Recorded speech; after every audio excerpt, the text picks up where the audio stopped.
This is how I fabricate a hiromasa for sushi at the Land and Water Company.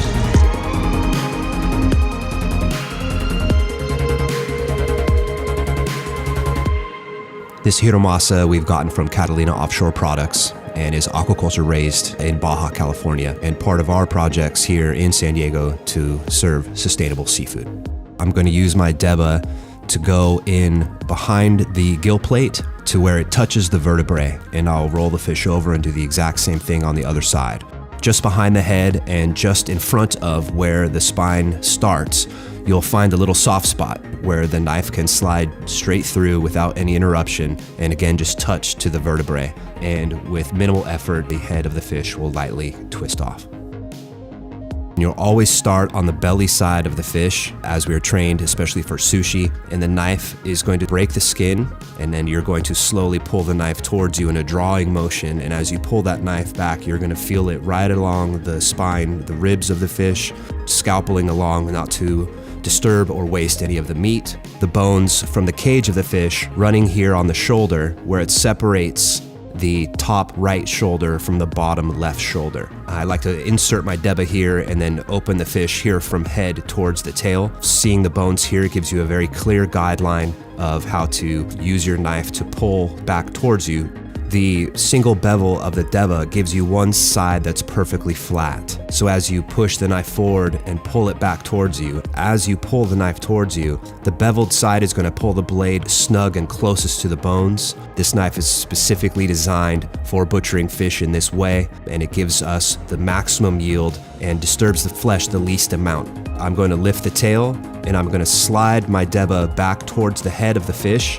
So we're going against the grain of the bones. It's important here that you use the knife going tail to head so that you're not cutting with the grain of the fish or with the bones, you're cutting against them. This creates a cleaner cut and it allows you to slice through the rib bones with minimum resistance.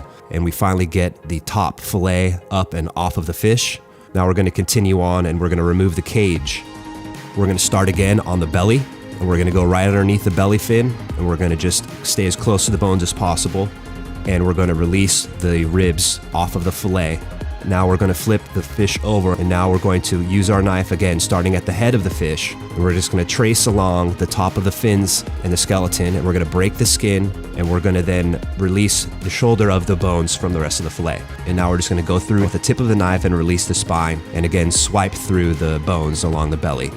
Here I'm scraping with a spoon to remove any meat that we can. This is perfect for negihama, multiple sushi applications, as well as this is the most nutrient-rich part of the fish. And we can reserve that skeleton for char grilling, for soups, for stocks, for anything else you'd like.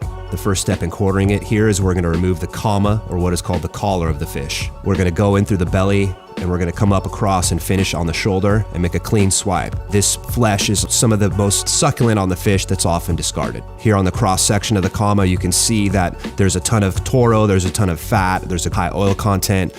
Along the lateral line here down the center of this fillet is now where we're going to draw our knife to cut into quarters. This is the shoulder of the fish, and then here this is the belly of the fish. Now we're here on the belly. These rib bones are tools that you can use to help you clean the fish more efficiently. You put the knife in upside down and pull towards you, and it will separate the rib bones from what are spinal bones on the center of the fish. Once you've separated those, now you can use those as guidelines and run your deba underneath the rib bones down towards the belly, pressing up onto the bones so that you only remove bone and sinew and not any of the flesh. Now there's one last segment here where there are bones in this species that are within the bloodline, so we're going to swipe off the bloodline and the rest of these lateral bones, and we will now have two clean fillets. We'll have the top shoulder and we'll have the bottom belly fillet. So now here I'm switching knives to my unagi. It's very important that you lubricate the cutting edge of your unagi. And we do this by dipping the tip into water and then gently tapping the handle on the cutting board. The water traces the cutting edge of the unagi all the way to the foot of the knife and will drip off of the bottom. And here I skin it from tail to shoulder. This is a belly fillet. And between the skin and the flesh is this very delicate piece of silver skin. That silver skin is a very thin layer of fat, and that layer of fat is very important to the mouthfeel, to the overall experience, sashimi or nigiri with the sushi. And it also shows that our knives are sharp and we have a certain amount of chef pride in our butchery skills. Here, as we prepare the shoulder of the fillet for sashimi, any extra imperfections will be removed. There's 3 different types of cuts that we're going to go over here. The first one is the most traditional. This is a straight pull sashimi block cut. This is a cut you'll see on any big fish that will allow you to have a fillet of the right size in order to create this cut. This is a drawn or pulling slice, also for sashimi presentation. This longer drawn out slice gives more surface area, a lighter mouthfeel, a thinner texture. You have sliced open more of the individual proteins of this flesh, and so it will allow you to have a more flavorful bite. The final cut here we're doing is one that is usually for whitefish, for very thin halibut, for thin Thai snappers, for breams. We're gonna slice that eye right in half, and we're gonna scalp this fillet down into a lower profile. So when we go in to do a very paper thin slice, we have a little less surface area and we have a little tighter flesh that will allow us to create a thin, more perfect slice. Here I've taken those slices and shingled them on the cutting board and have rolled them into a rose, which is a traditional sushi preparation. Seeing the way the grain of the flesh is running will tell you where and how to cut, and you always want to cut against the grain. If you cut with the grain, the flesh will unfold and will ripple against your knife. If you're cutting against the grain, it has a surface tension that will withstand the entry of the blade and the cutting edge into the flesh, so it will create a perfect cut and not a mangled cut.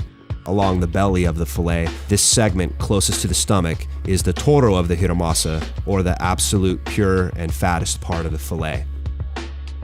So here you can see I've left the entire fillet intact, including the bloodline. The bloodline is bright and red and shows that the fish is fresh and clean, and also left the silver skin in place so you can see that this is a belly slice and that there is an added layer of fat into the fish.